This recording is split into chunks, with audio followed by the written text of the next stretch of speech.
Imagine this. Over 1,000 years ago, right in the heart of what is now the United States, there existed a city larger than London. A metropolis so massive, so advanced, that it rivaled the great capitals of Europe and Asia. Yet today, most Americans have never even heard of it.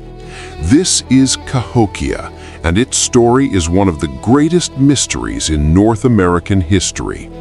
Welcome back to Ancient and Medieval Oddities, where we uncover the secrets that history forgot to tell you. And trust me, what you're about to discover will completely change the way you see pre-Columbian America. Let's start with something absolutely mind-blowing. Around 1100 AD, in the floodplains of the Mississippi River, just a few miles east of present-day St. Louis, Missouri, a civilization reached its peak. At its height, Cahokia was home to somewhere between 10,000 and 20,000 people. Some scholars argue the number could have been even higher. To put this in perspective, London in 1100 AD had roughly 18,000 to 20,000 residents. Paris had about 20,000, and yet Cahokia was thriving, bustling with trade, culture, and innovation, completely unknown to the wider world. How is it possible that such a massive city could simply vanish from history? The sheer scale of Cahokia is almost incomprehensible when you stand in front of the evidence today. The city covered approximately 6 square miles at its peak. 6 square miles of organized settlements, markets, temples, and residences. Archaeological surveys have identified over 6,000 individual mounds within Cahokia city limits, though only about 80 of these mounds survive today. The rest were destroyed, flattened, and built over during the expansion of St. Louis and surrounding areas. But the most iconic structure, the one that still stands as a testament to the engineering prowess of these ancient people, is Monk's Mound. Monk's Mound is the largest prehistoric earthwork in the Americas and possibly the largest in the entire world. This isn't a naturally formed hill. This is an artificial mound, built by human hands, stone by stone, basket load by basket load. It stands approximately 100 feet tall, with a base that measures 951 feet by 836 feet. For context, that's larger than the base of the Great Pyramid of Giza.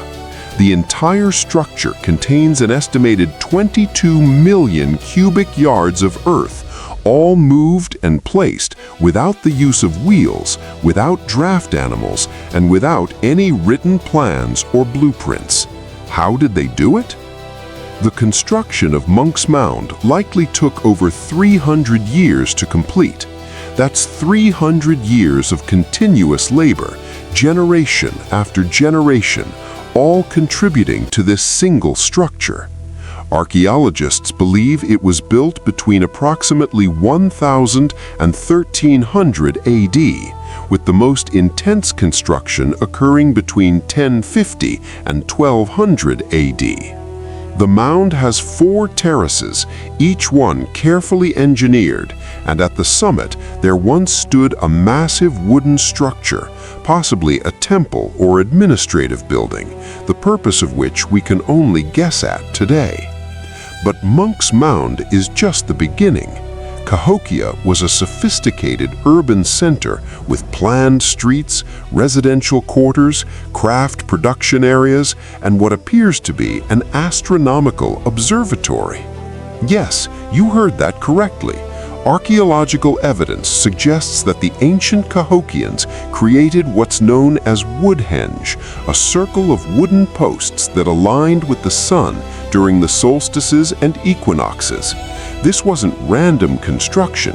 This was intentional, precise astronomical observation and record-keeping. They understood the movements of celestial bodies and incorporated this knowledge into their urban planning. The people of Cahokia, known as the Mississippian culture, were master traders and farmers. They dominated the Mississippi River Valley and surrounding regions, establishing trade networks that stretched from the Great Lakes to the Gulf of Mexico. Archaeological evidence shows that shells from the Gulf of Mexico have been found in Cahokian settlements. Obsidian from the Rocky Mountains has been discovered in Cahokian crafts. This was a true continental trade network managed from this single urban center. But what was the economic engine that powered this massive city? Corn. Maize cultivation was the foundation of Cahokian society. The Mississippian people had developed sophisticated agricultural techniques, including floodplain farming that took advantage of the annual inundation of the Mississippi River. They understood soil management, crop rotation, and the timing of planting and harvest. The surplus generated by this agricultural productivity allowed for the specialization of labor. Some people could dedicate themselves to religious ceremonies, others to craft production, others to administration and trade. This is the hallmark of a truly complex civilization. The social structure of Cahokia was clearly hierarchical. Archaeological evidence points to the existence of an elite class that controlled the labor, resources, and trade of the city. The largest and most important mounds appear to have been residential areas for the elite, commanding the highest points of the city and offering views of the entire settlement. The common people lived in smaller structures, closer together, in areas designated for residential use. There's even evidence of a defensive palisade, a wall surrounding the central precinct of the city, suggesting that internal security and control were significant concerns for the ruling elite. One of the most intriguing aspects of Cahokian society was the role of ritual and religion. The Mississippian people left behind no written language, no documents, no texts that we can read directly. But through archaeology, through the careful analysis of artifacts, settlement patterns, and the organization of space, we can infer certain things about their spiritual beliefs and practices. The abundance of ritual objects, the presence of what appear to be temple mounds, and the careful organization of the urban landscape all suggest a society deeply concerned with cosmology, ritual, and the relationship between the human world and the divine. But here's where the mystery deepens. At the very height of Cahokia's power, at the moment when you would expect this great civilization to consolidate its gains and expand further, something went wrong.